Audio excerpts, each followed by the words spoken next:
parfois être leader si les choses n'existent pas encore, et ben, autant être précurseur ou autant être créateur de ces choses-là. Provoquer le destin. Et particulièrement en Tunisie.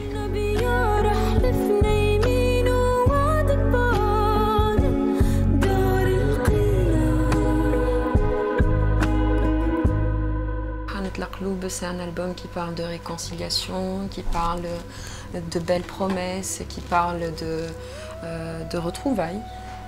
C'est une histoire personnelle et universelle à la fois.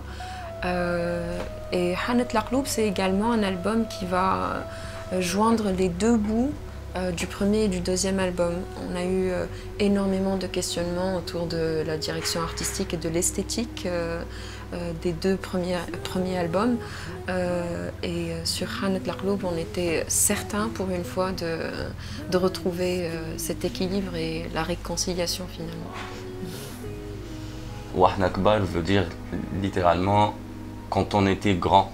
C'est une chanson qui nous rappelle et qui évoque toutes les promesses qu'on s'était fait en étant enfant et également les efforts qu'on fait pour garder notre enfant intérieur, pour préserver l'enfant qu'on a en nous, qui nous permet de rêver, qui nous permet d'être optimiste face à ces jours un petit peu monochromes qu'on vit en ce moment. Étant adulte. Étant adulte. Et c'est aussi, quelque part, justement, cette nostalgie de la vie qu'on pensait à l'époque simple et belle et haute en couleurs. Il faut parfois être leader si les choses n'existent pas encore, et ben, autant être précurseur ou autant être créateur de ces choses-là. Provoquer le destin. Et particulièrement en Tunisie, particulièrement pour la jeunesse tunisienne. C'est une forme de lutte, quoi. Ouais, c'est une forme d'engagement. Qui depuis 11 ans se découvre et instaure une nouvelle vision sociale et s'approche justement du monde d'une façon plus posée, plus libre.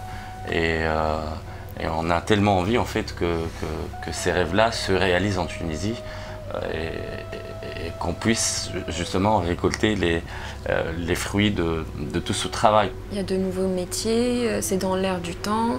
Simplement les structures et les productions n'existent pas encore en Tunisie, alors ça encourage peut-être de voir des groupes tunisiens qui sont sur la scène alternative en Tunisie réussir.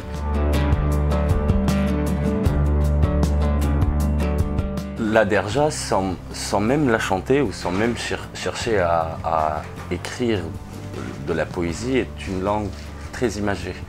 Elle est pleine justement d'adages, elle est pleine de légendes urbaines. Et nous, Tunisiens, on a souvent cette manie de parler avec des images, d'essayer de glisser des sentiments de bonheur, de joie, comme de tristesse ou de mélancolie dans ces images-là. Et c'est une langue très accessible. On a presque un mot pour tout, enfin pas qu'un mot, on est même les champions des synonymes et des antonymes. Et des jeux de mots aussi. Et des jeux de mots surtout. Par contre, quand on parle d'amour, c'est un petit peu plus délicat. Donc on a besoin d'images pour d'autres images, et là ça devient un petit peu, par exemple ça devient un petit peu difficile à traduire. Bah, du corps aussi en fait. Enfin de l'amour, du corps, de l'intime. Donc c'est des images qui racontent d'autres images, et c'est une particularité tunisienne ça. C'est beaucoup de pudeur en fait. Parfois, l'Occident penserait que c'est culturel, parce que majoritairement les Tunisiens sont musulmans, donc ils vont éviter de parler de certains sujets. Mais je pense que très profondément, le Tunisien est assez prude en fait, assez jaloux de son espace intime, et donc il va essayer de trouver des mots chargés, mais qui ne vont pas forcément exprimer le mot cible, quoi. Donc c'est beau. Moi, je trouve personnellement que c'est une façon très créative d'exprimer les choses. Nous, en Tunisie, on a eu de la chance peut-être d'être très mélomane et d'écouter la musique italienne, française, libanaise, égyptienne, américaine. On écoute de tout. Donc on a tous ces sons quelque part dans notre inconscient, et ça fait en sorte que nous, on a voulu tout simplement faire la musique qu'on aime écouter en gardant notre langue. Voilà. C'était ça en fait, l'objectif, l'origine de Yuma, c'est ça.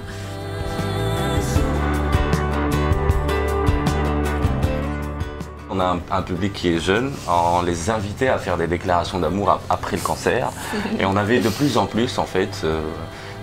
Une fois c'était un couple, la fois d'après on avait deux, la fois d'après ils se bousculaient enfin on avait même des fausses déclarations d'amour, c'était marrant. Mais ça évolue dans ce sens-là. De génération en génération, le besoin s'est ressenti en fait de juste se dire les choses, de ne plus être cloîtré dans ces clichés de un homme ne pleure pas, un homme ne dit pas ses sentiments, ou une femme devrait rester dure. Vous savez, nous, en Tunisie, la femme, elle a énormément de poids sur les épaules, parce qu'on nous demande de faire attention, l'homme est censé être dangereux. Il y a une culture comme ça qui est assez populaire, malheureusement, mais qui nous éloigne tellement de nos émotions. Je pense que c'est en train de changer et que ça devient un besoin fondamental.